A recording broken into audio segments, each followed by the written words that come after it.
Hello there, Sawadee Krap from Thailand. This is Sandy and Talk of Thailand, and it's the second part of my video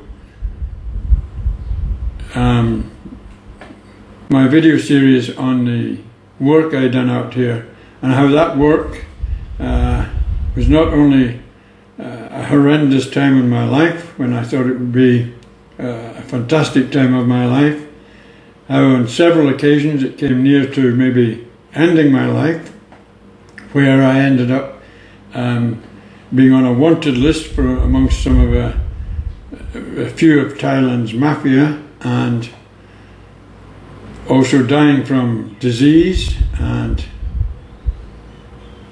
altogether not having too pleasant a time. So this is the second part of the video, and today I'm going to relate the time when I arrived here in Thailand, and what happened to me when I arrived, and I'll show you where I lived for the first few months here in Thailand, and also at the end of the video I'll tell the main part of my story about how this section went, and the working for the first job, because I had two jobs here. I'll tell you about working for the first job and the mysteries and the intrigue behind that I wasn't aware of, that turned out to be a bit of a disaster actually. But I'll come to that in a little bit after we've shown you the where I lived, which is a fantastic place. I lived actually initially when I came to Thailand, and also some of the scenery that I used to pass on the way down to my work, which was a 45-minute drive in the morning to get down to where I was based. And I hope you enjoy it. Please stay with us. Thank you. My first real experience of Thailand, although I had been here previously. Before that I'd been here whilst I was in the Royal Navy, and I spent a Christmas here in 1972 in Bangkok. But Pattaya and down this way I never ever experienced till I come to work here in the 1990s, around about 94 I believe. And I'm just heading down to the first place that I stayed here in Thailand, and I will show you I will show you as we arrive.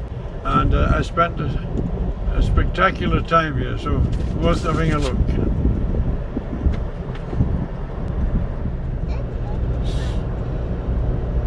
So this is the main Sukhumvit road that runs from Bangkok all the way down to Rayong, the one built by the Americans. And we've just come out of Pattaya. We're about 5 kilometers outside now, and we're approaching the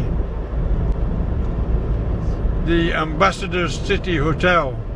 Now this was once, when I came here to Thailand, the biggest hotel complex in the world. An impressive place. And I actually spent about 6 months living here while I was working my sort of approval time here, and they put me up in here into a very nice room in a top class hotel. It was quite expensive. And as I say, this is where I spent my first 6 months.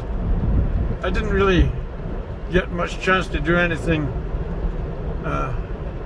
outside of it. And in fact, it was about 3 months before I even ventured down Pattaya to see what it was actually like in Pattaya.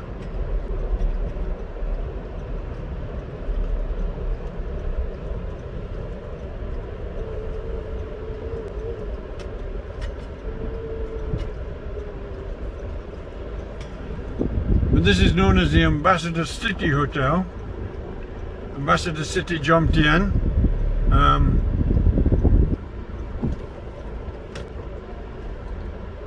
I'll just close while we go through security here. So now we've arrived at the Ambassador Hotel, and all these shops down here are all empty. because we're in the COVID. We're not allowed to say lockdown, shutdown, and Pattaya here is in the red zone. So this is the result. The place is absolutely deserted. Absolutely deserted. Now then.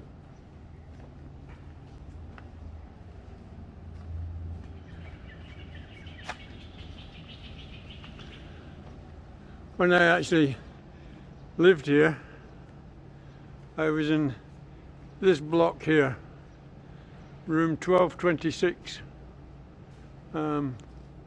top floor, and it was one of the executive rooms. Very, very nice place to be stationed.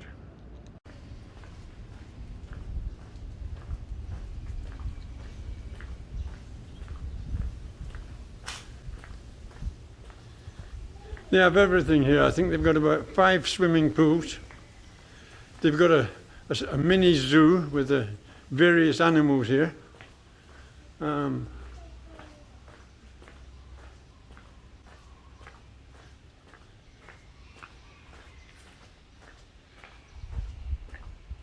big water park area over there.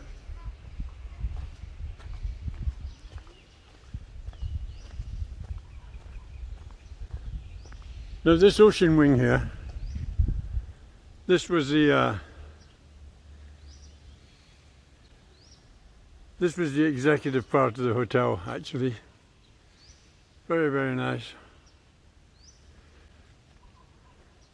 And if I swing round, you'll see behind me here, this huge tower here.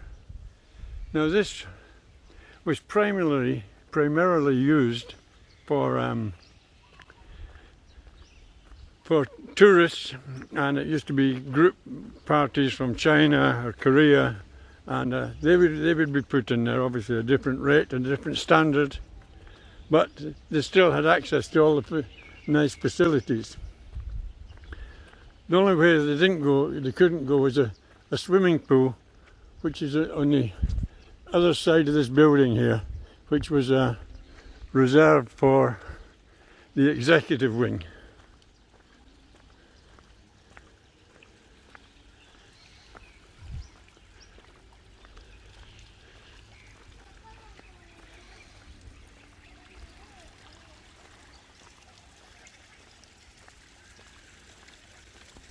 When I came here to take up my job, I really thought, wow, this is some place I have come to. A very, very beautiful country, and to be situated here with the beautiful weather, these beautiful surroundings, and the facilities at hand, I thought I really have landed a super job. But unfortunately, as time was to tell, it wasn't that good. In fact, it was disastrous for several reasons, and I'm going to go into these during these videos on my time here. In actual fact, my dream jobs, which were dream jobs and seemed to be on paper, ended up with me spending 4 days in a police cell here in Thailand, which was certainly not enjoyable at all. But that's quite a long story in how that actually ended up happening, and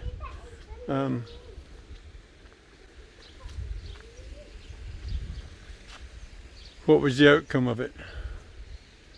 But as you can see, this is one glorious, beautiful hotel here. It's not nearly so busy as it was. This used to be a small restaurant here, and they'd have their tables round about. And it was there's about 5 restaurants in the hotel, but this was my favourite one, because I'd come here and I'd sit down at a table in this area, and I'd sit here and I'd eat some lovely Thai food, and it was really enjoyable sitting here. By the time I got back from work it was normally dark, but I could sit here and I'd have my Thai food and I'd be looking out at the sea here, and you could see all the lights of the fishing boats out there in the bay. And several times I thought, this is absolute paradise. And then at one time it ended up as absolute hell. But we learn these things as we go through. People think expats have a fantastic life, and indeed some do. But that was not to be my case. When we're young and younger and we're chasing the super jobs, it can go very, very much wrong, and as it did with me, and quite a sad story all in all. But let's concentrate more on the facility here at the hotel just now. It's huge, it's absolutely massive.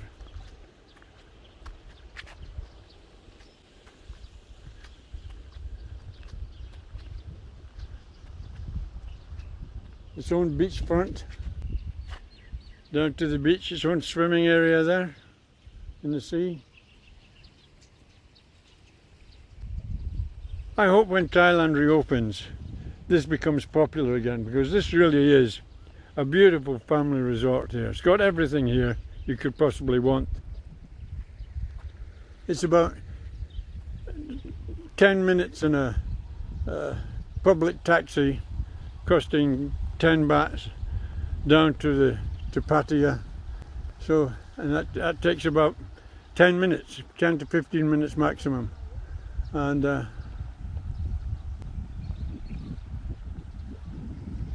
you can be down there, or you can go the other way down. Now there's water parks not far from here, going down towards this area, down towards Sattahip. There's a couple of good water parks, and perfect for family holidays. I don't know the status of this hotel at the moment. I don't know if it's open or closed.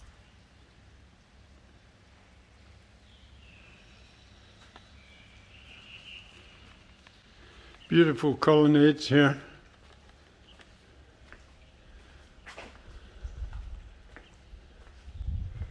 All these shops. Oh,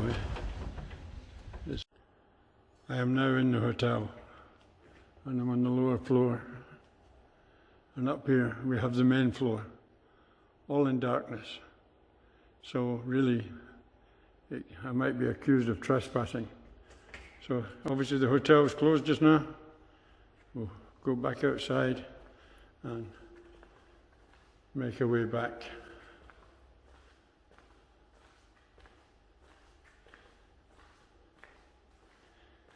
I should imagine there's many, many hotels in this world going through exactly the same right now.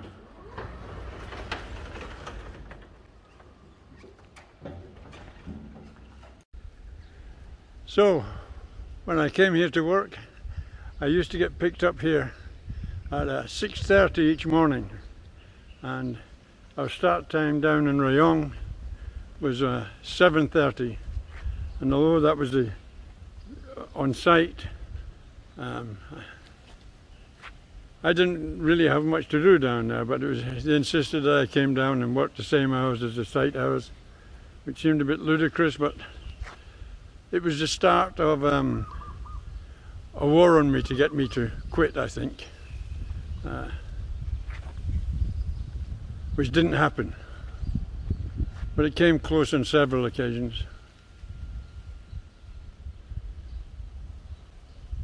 So now the drive down from here, as I say, was about 3/4 of an hour to an hour, depending on the route you took and the traffic.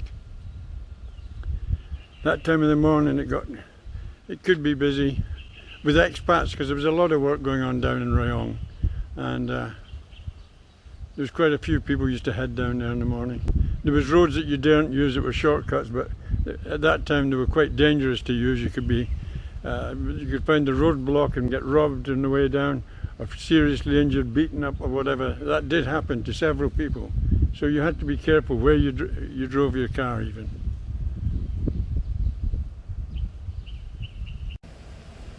So I'll just take you to a couple of interesting spots now I used to pass en route to work. And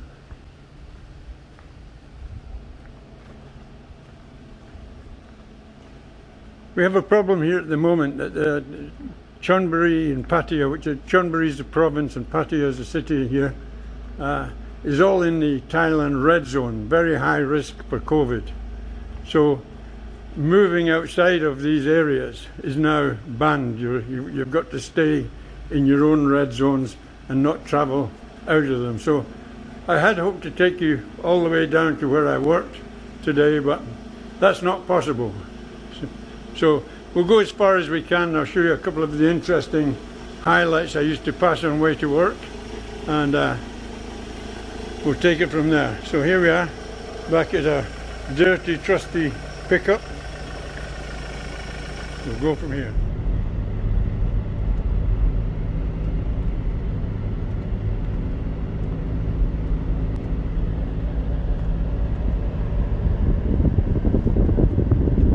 This is us coming into the temple area.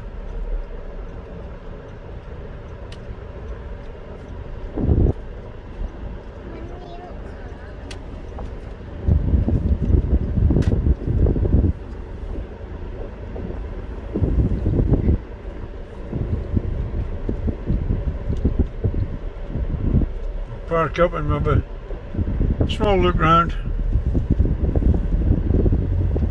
I thought this here was people sitting at the side of the water fishing, trying to catch some fish for the tea.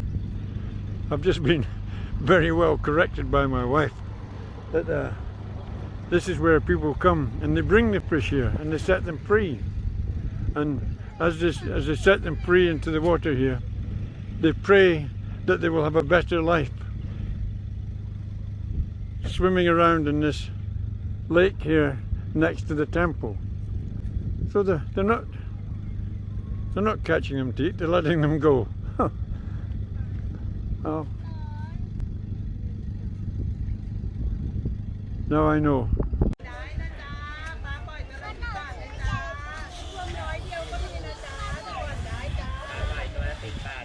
All the little food stalls here, all set up for people visiting the temple.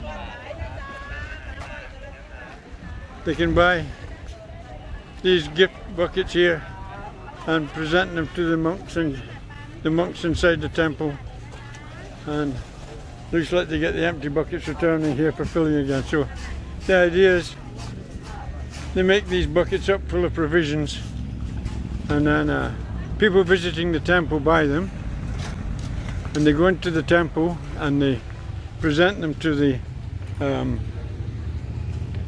monks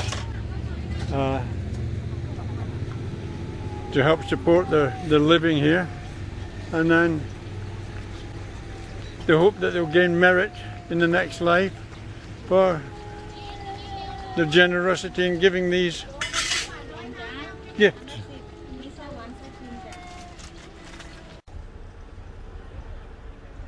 Unfortunately, once again, due to COVID, access to certain areas is limited.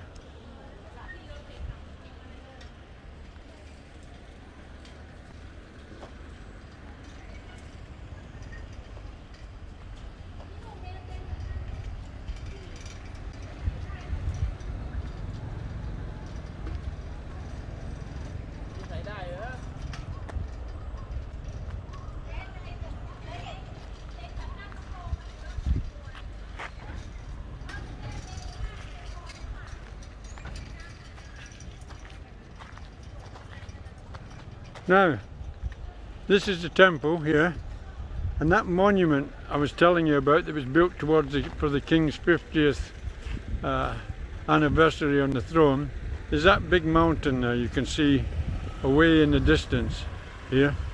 and overlooks this mountain. What happened is that while I was working here, actually, we used to pass that every day, and they shot blast with explosives half the mountain face away, this side of the mountain, and then they leveled it off as best they could, and then with lasers they drew an effigy of Buddha on the side of the mountain, a huge effigy of Buddha.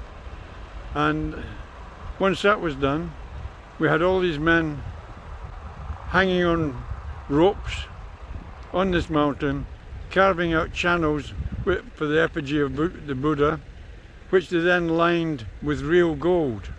It cost billions of dollars. And this was to celebrate Rama IX's 50th year on the throne. He was a very, very popular king. People were very, very happy with him, and he died just a few years ago, and we have his son on the throne now. You have to be very careful here in Thailand what you're saying about the king and the monarchy, because it's very easy to get yourself in deep trouble. There's a lot of laws against saying anything that might be found degradatory to the royal family.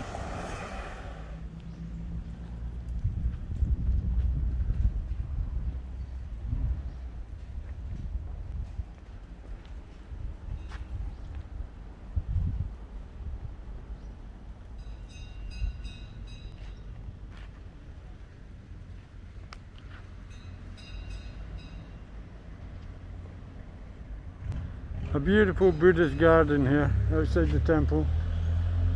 We're not allowed in the temple, I'm told, because of the COVID restrictions, but we can walk around the garden area here, which is very, very beautiful.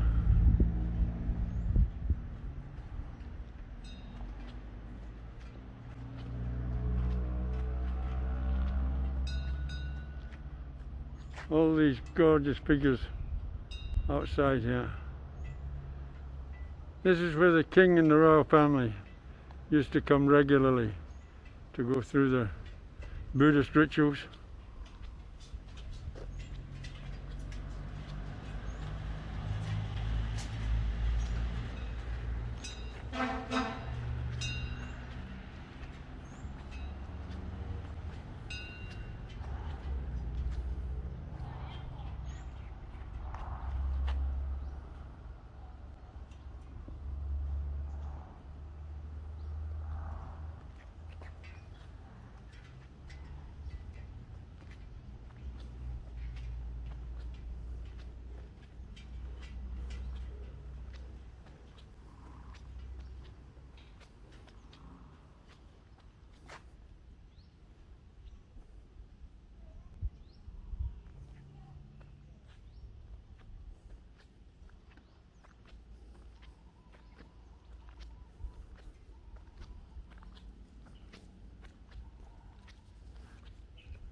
Today is a Saturday, and normally outside the COVID time this temple would be absolutely packed. People come from all over the country come and see this temple. It's very, very famous. It's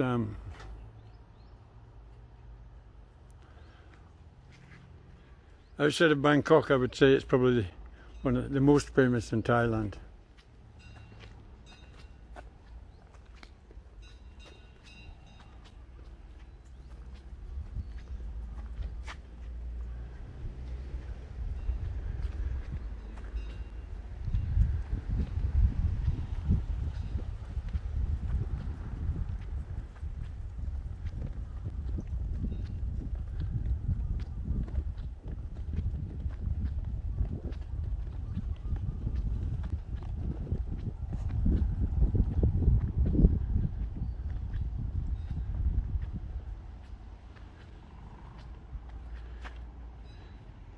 These are the sort of areas and things that make you think about Thailand as being a little bit of a paradise here on earth.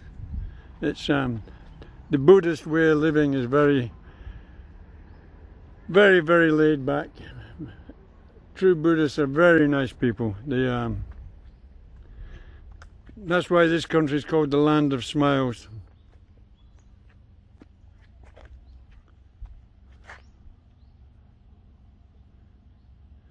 You very rarely hear Thai people getting upset or speaking bad. But like any country, yes, they do have their problems also. And there is some very nasty crimes committed here. A lot of senseless crimes I see being reported.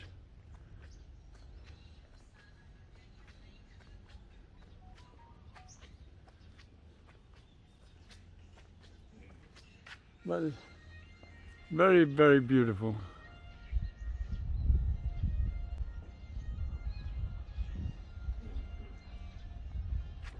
If you ever come to Pattaya, I would put this on I'd put this another one in my bucket list to do when I got here, because it really is beautiful.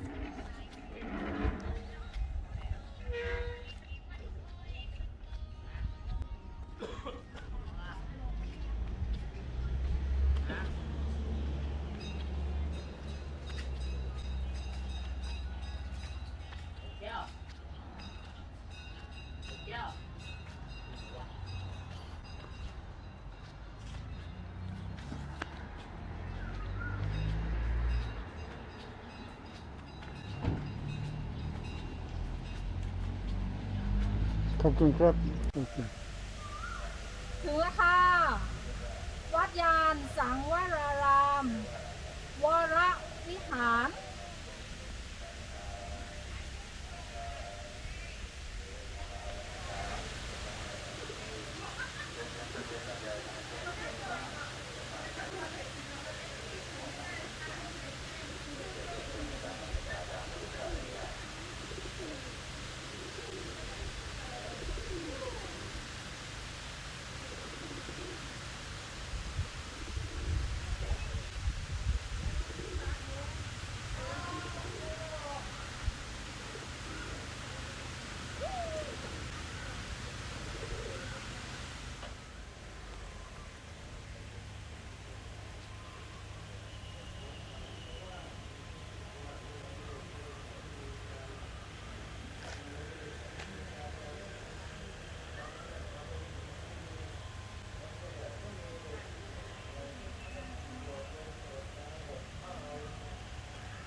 At this one, there's a lot of security, army and police stationed all over.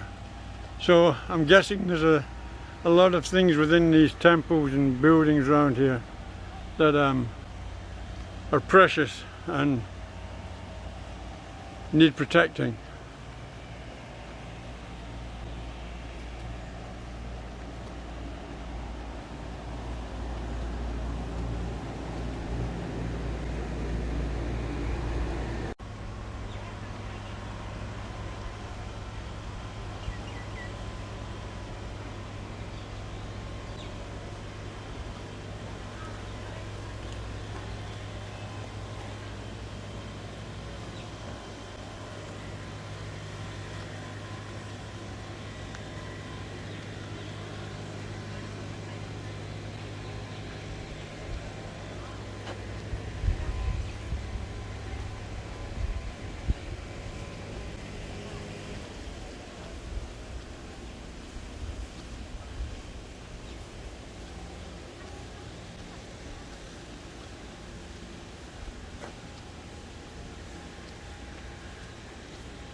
A lot of gardeners out taking care of the grounds.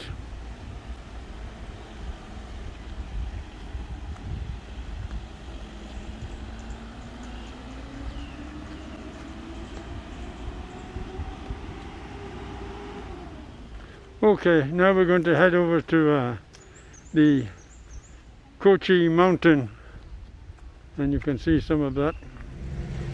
So this is the mountain. I don't know if we'll be able to make it out, but you can see the Buddha here with all the gold inlaid into the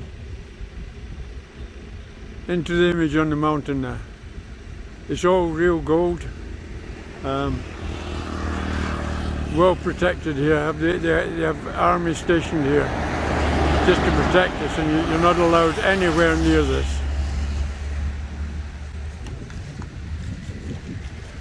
But I used to pass this every morning, and every evening on the way back it was dark.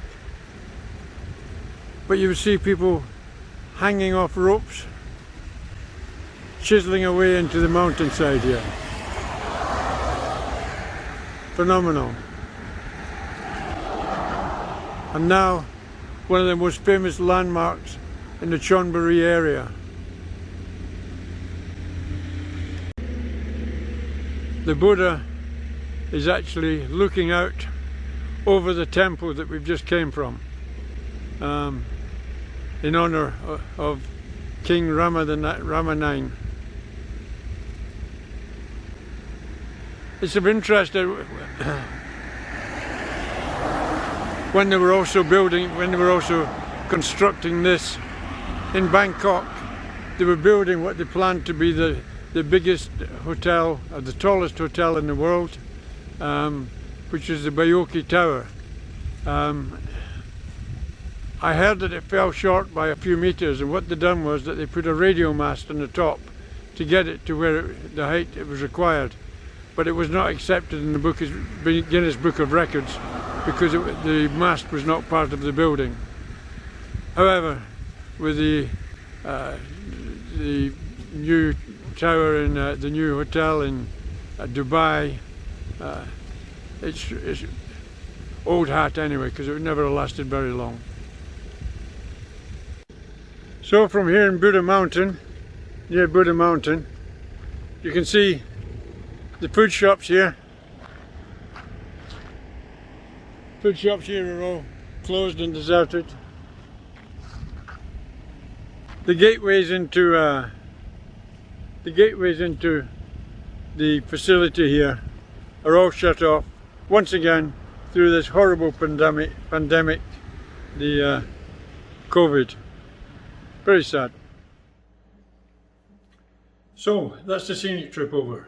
So let's get on with the story. It's a Friday night in Friday afternoon in Edinburgh, Friday night in Amsterdam, and I'm catching the evening flight to Bangkok, where I arrive on the Saturday afternoon between 3 and 4 o'clock, I think, into Bangkok at the old airport Don Muang, which was on the north side of the city, south side of the city, anyway, the other side of the Bangkok, and went through the normal arrivals procedures, came out through immigration, and there was a line of people all with boards holding them up saying, with different names on them, and eventually I saw one with my name on it, and I approached the guy holding it, and he was the chauffeur there to take me down to the Ambassador City Hotel in Jomtien. So that was where I was heading from the airport. During the flight I had some misgivings and really given it some thoughts, but I was very dubious, but my decision was made. The water was under the bridge, and the only direction then was onwards and upwards, I'd hoped.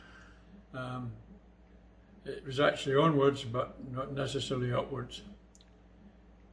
So we drove down to the Ambassador City Hotel in Jomtien. Very nice place. You've seen it on the video just now. Beautiful, beautiful establishment.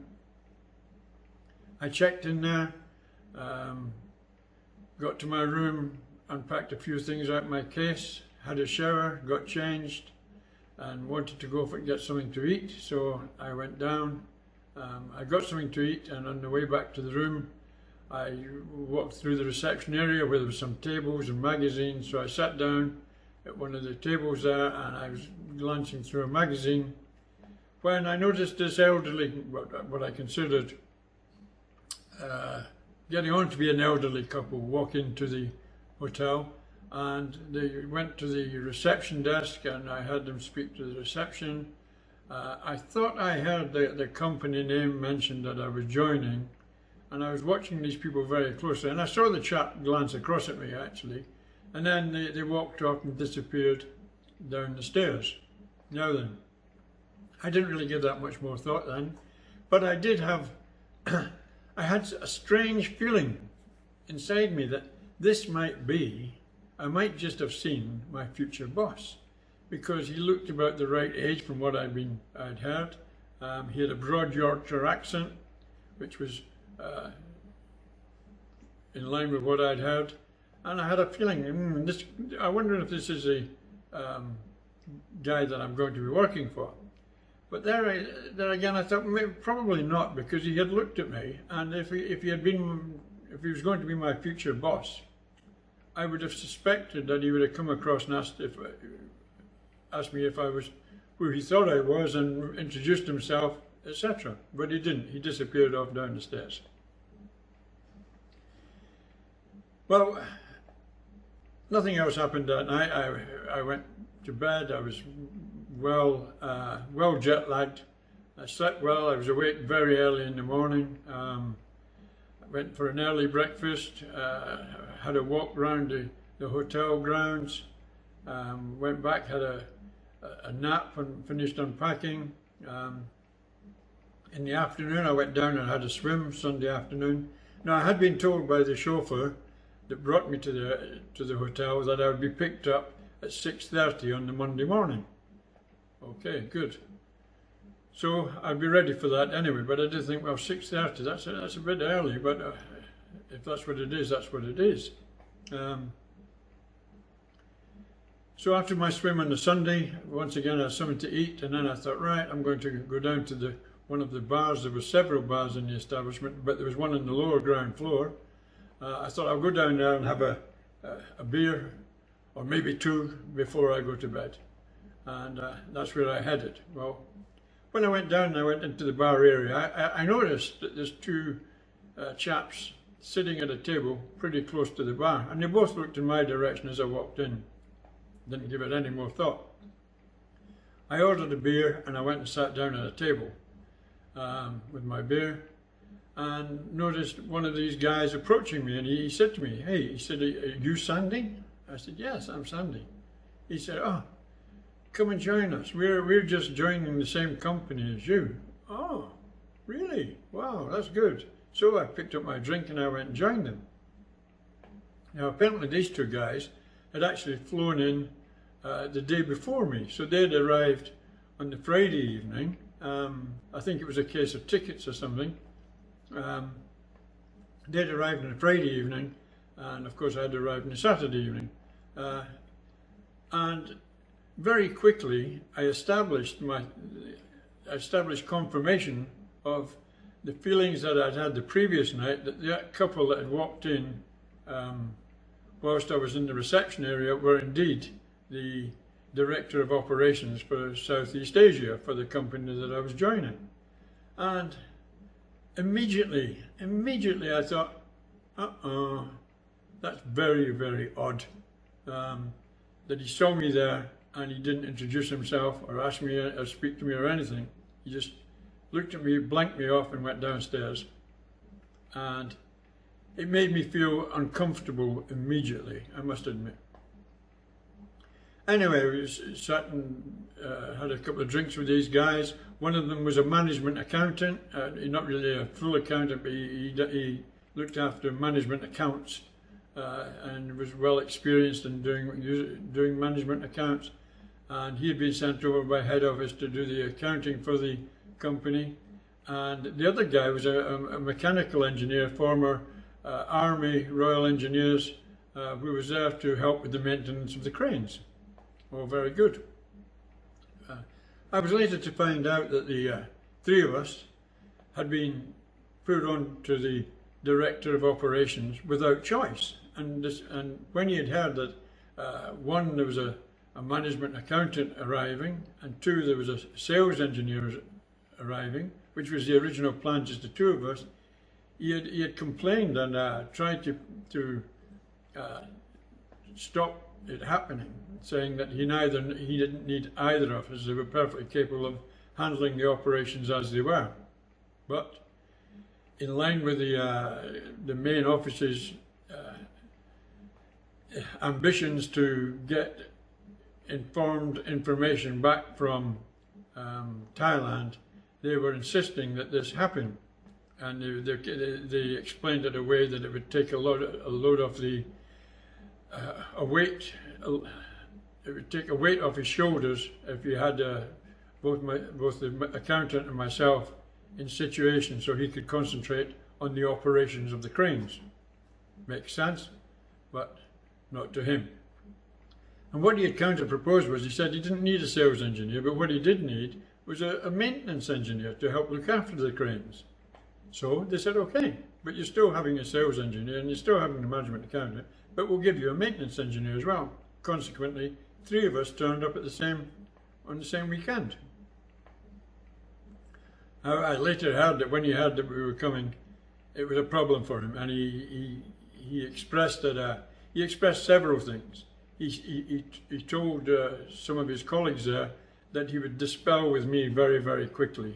He had a plan in mind that would make me quit the job very, very quickly, and it nearly happened too. I got to the situation, I considered it several times, but for the sake of giving it a go, I stayed there. He wasn't happy with the management and accountant coming. That gave him bigger concerns, I was told, and I understand why. But he also had a plan how to deal with that. The maintenance engineer was no problem, it was just somebody else to have on site, and he could possibly use them to maintain the cranes. But just as a quick input there, he did actually try to get that guy to resign as well. One of the first tasks he gave him was to design a hydraulic system that would lift these cranes and put them on the back of a transporter. These things were very, very heavy, and to lift them, normally they were towed on from the back, and he wanted them lifted so the transporter could drive straight under them. It was a tall order.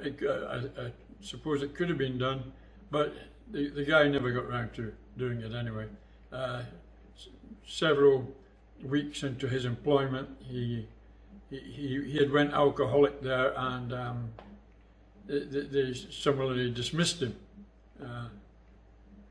which was always going to happen anyway, which was what they were seeking to do. Anyway, to come back to where we were, on the Monday morning, I was informed that the two guys that were joining with me were getting picked up by the crew wagon, a crew bus, and they would be taken down to site there, and I would be picked up by the Director of Operations himself, and he would take me down to Rayong to start work. Consequently, 6:30 on Monday morning, we're standing outside the Ambassador Hotel, and the crew bus was the first to arrive with several guys in it. Those two guys piled in, and it drove off, and about 10 minutes later, a big SUV turned up, and it was the Director of Operations, and I got in it, and we set off down. He had a chauffeur, and he was sitting in the back beside me. Immediately, I didn't feel comfortable, although he went out his way to say welcome. He was looking forward to working with me. He had some very good reports on my background from the head office in the UK, and he was sure that we would get along together. Now, these words were absolute bullshit. They really were. He had no intention of ever making an attempt to try and work with me.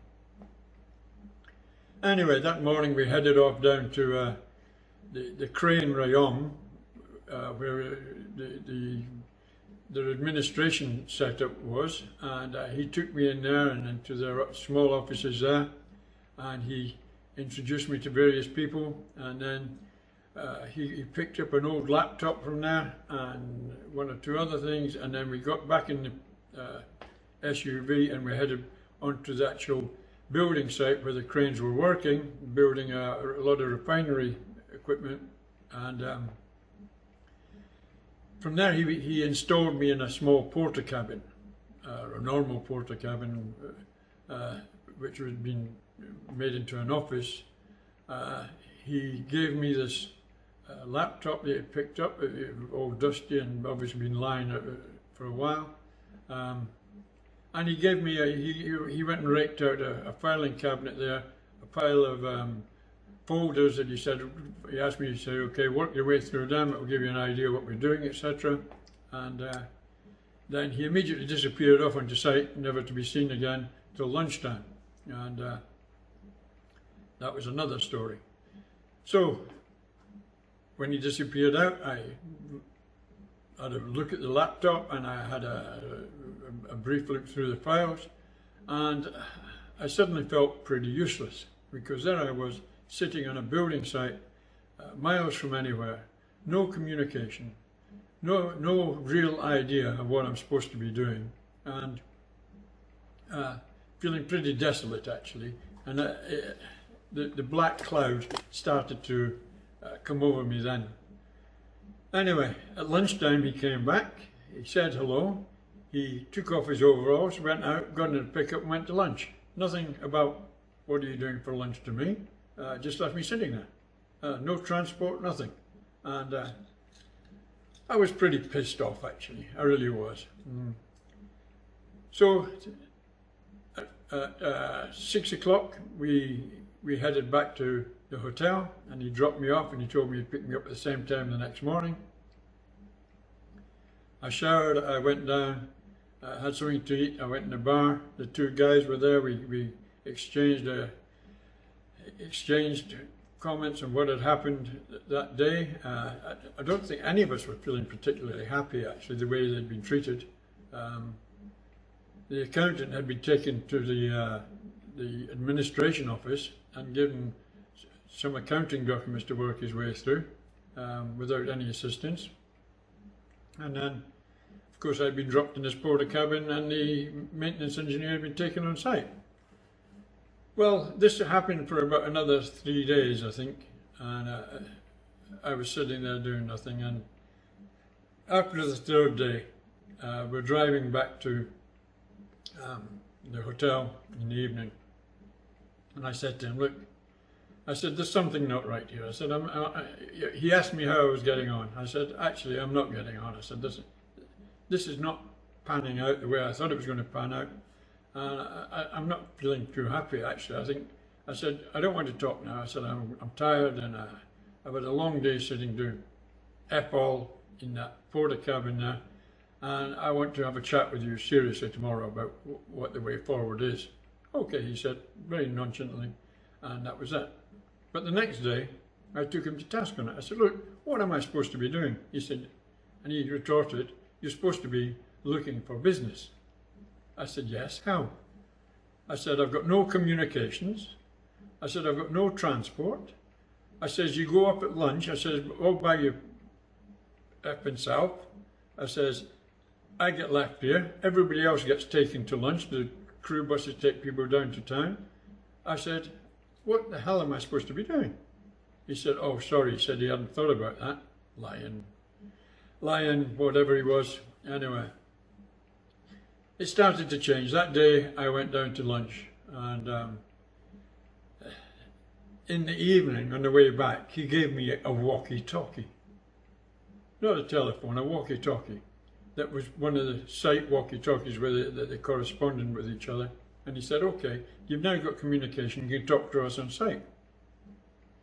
I said, well, that is not actually very positive. I said, because I don't really need to talk to people on site too much. I need to be able to talk to people off site and try and find out where possible customers are and what possible projects are happening, and then I can go about doing my job.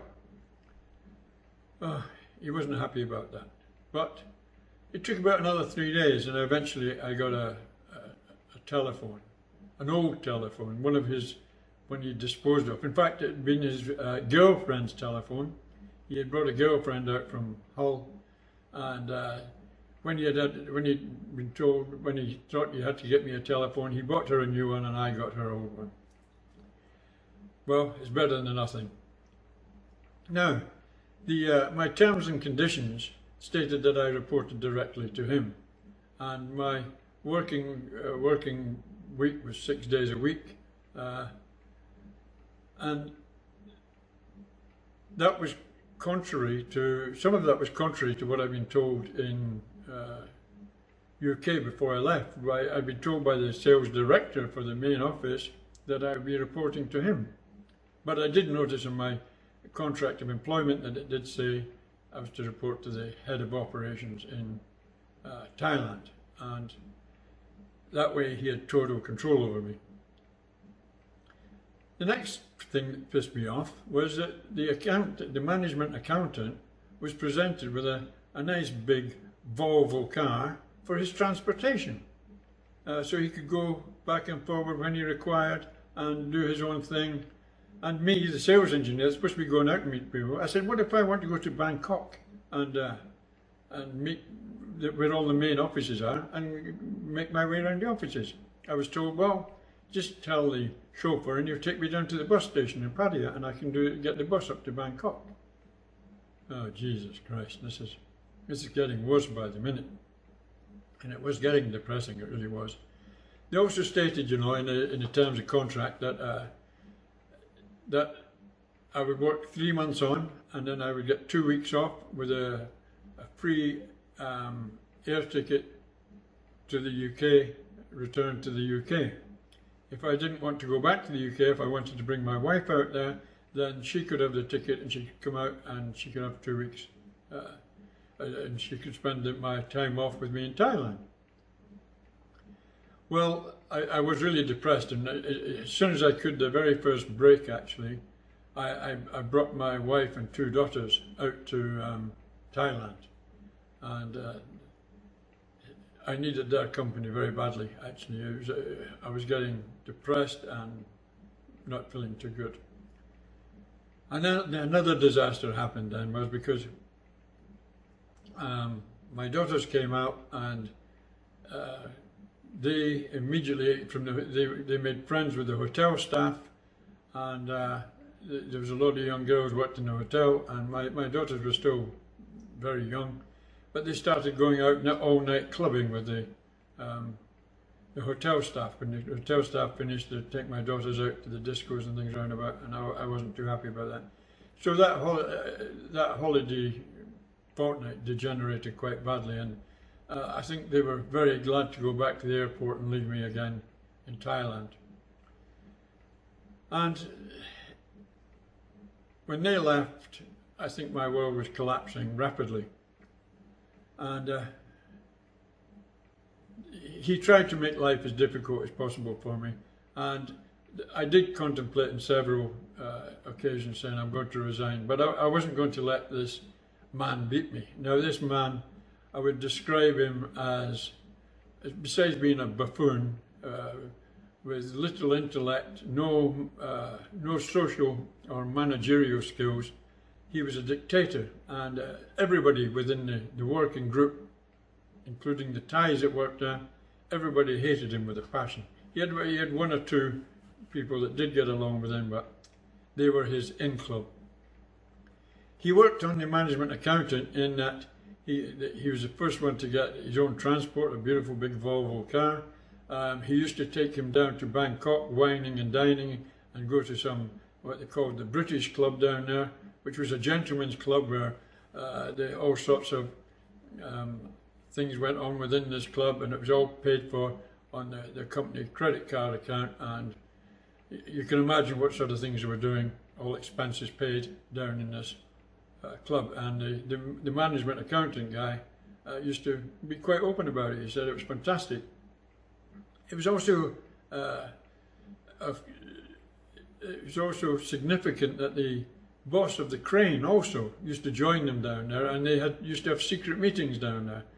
Now, it didn't take me very long to put two and two together, actually, because there were several cranes on site, and this is what they were doing.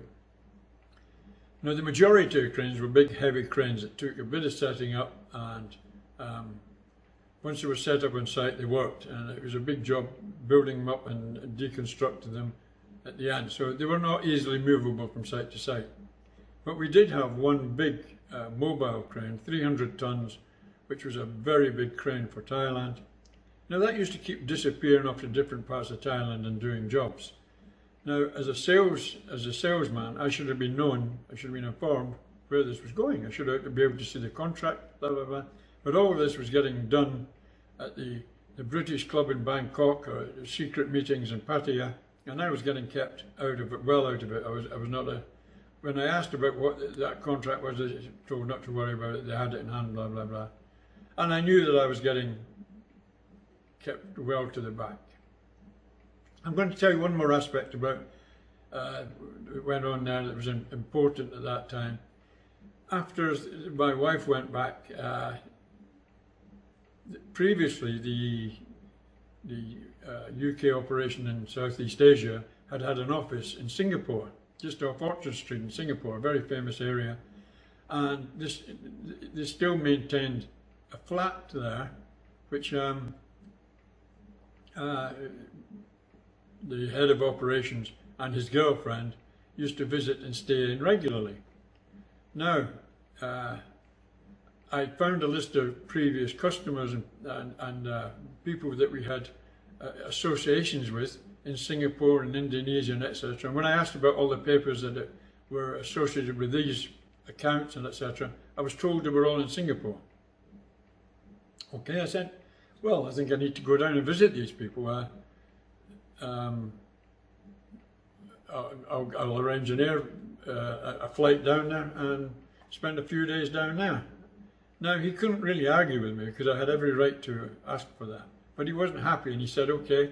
He said, I'll organise your hotel down there, etc. And I thought we had a flat down there. He said, yeah, but he says, that's kind of private. He says, that's my flat. I said, okay. So I didn't send anything to him, but I did send, by this time I was onto him, and I was keeping the UK informed of, certainly the sales director in the UK informed of what was happening down there. And I sent him an email. I said, look, I'm going down to Singapore to try and to meet up with the people that matter. I'm going down now. I'm going to be staying in a hotel, which surprises me, I told him, because we've got a flat down there, and apparently there's an office in that flat that holds all the files, etc. And it'd be nice to have access to it. And he agreed wholeheartedly. Well, he must have acted pretty quickly, because within the next day or so, I was told by the head of operations that when I went to Singapore, I could stay in the flat and I could use the office facilities there. Wow, okay, that was a positive breakthrough. But I knew he wasn't happy, and it obviously came from the UK, and he was pissed off with me and whatever. So when it was the day to go down to Singapore, he said, I think I'd better come with you. I can introduce you to some people. Oh, that sounded fair. So we jumped on a plane together. We went down initially for 3 days, and we both stayed in the flat. It was a 3-bedroom flat, costing an astronomical arm and a leg every month to rent this place, by the way, in Singapore, which is a very expensive city. We stayed there for 3 days, and we went out and did meet various people. And while we were there, actually, we did go out and have a meal together, and things started getting better. And in the second day, he said, well, it looks like Mr. Mackay is here to stay, he said, and He said, that surprised me. I didn't think you would stay that long, but you're here to stay, and it's time I bought you a new computer. So when we were in Singapore, he bought me a new laptop computer. And there was a very funny incident happened then when we were in this big shopping mall. He was a very bombastic character and rude, actually, down to being very, very rude. And we were walking through this mall and we were going to go into this escalator, and there was a queue waiting to go in the escalator, and he went straight to the front and barged in front of this lady who grabbed a hold of him and said, "Excuse me, are you British?" And he said, "Yes, I am." And she said, "Well, it was you people that invented the idea of standing in queues." She said, "I'd appreciate it if you maintained that tradition and went back to the back of the queue and stopped pushing in." Well, he went bright red and stood back, and then he said, "Come on, we'll walk a bit," and we went off in a different direction. But he was totally embarrassed by that, rightly so. The guy was an absolute arsehole. You'll have to excuse my French when I talk about him, because it's still the way I feel about him. Anyway, they went off, and we went off, and he got me this computer. In the evening, we went to a favourite bar of his. He liked karaoke. Apparently, he was a karaoke fanatic. And I've got to admit that when I sat down with a couple of beers and listening to him singing in this busy bar, he was an absolute excellent singer, actually. He had very good vocal tones, and he could sing very well. And then we're driving back in the taxi, and we've had 2 or 3 drinks, not too much. And then he came out with this saying. I said, "You're a very good singer." He said, "Sandy," he said, "I can promise you, if you want, I'll sing at your funeral." I didn't really know how to take that statement, actually. And I said, "Well, I hope that's not going to be for a while yet." He said, "Oh, you never know," he said laughingly. Laughed it off in his broad Yorkshire laughing matter, and left me once again a bit pissed off. I didn't like what he had just said. We flew back to Bangkok the next day, and as transpired, I had made 1 or 2 inquiries, and I heard about this major project that was getting done in Australia, and it was for a big Australian mining corporation in the northwest of Australia, and I was asked to put together a bid for the major crane works there. Now then, when I spoke to the head of operations in Thailand about this, he said, "That's a pity, we've just found out about that." He said, "I've got lots of files relating to that site that are in the office in Singapore." He said, "We need to get into them and get all the information from them." I said, "That's okay." I said, "I can go back down to Singapore." He wasn't happy, but he had to agree. And at this time, when I went down to Singapore, I went by myself. Well, a lot came to light then, because when I got down there, I had the office space in the flat to myself. I had several filing cabinets full of files. I had a relatively new modern desktop on the desk with a lot of information on it, and I had access basically to all I needed to find. And it was what I should have had, actually, the day I arrived in Thailand. So I went into this information, and during that visit, several things came up. I found out, looking through the files and emails, etc. on this computer, I found out things like some company he had done a big job for and given good discounts to, had bought him a motor yacht in thanks for his services. This motor yacht was in Largs in Scotland. Unbelievable. In one of the drawers in the office, it was stacked full of precious gems. Why they were there, but they were worth a lot of money, I'm sure. But rubies, sapphires, that was all stuffed full of gems.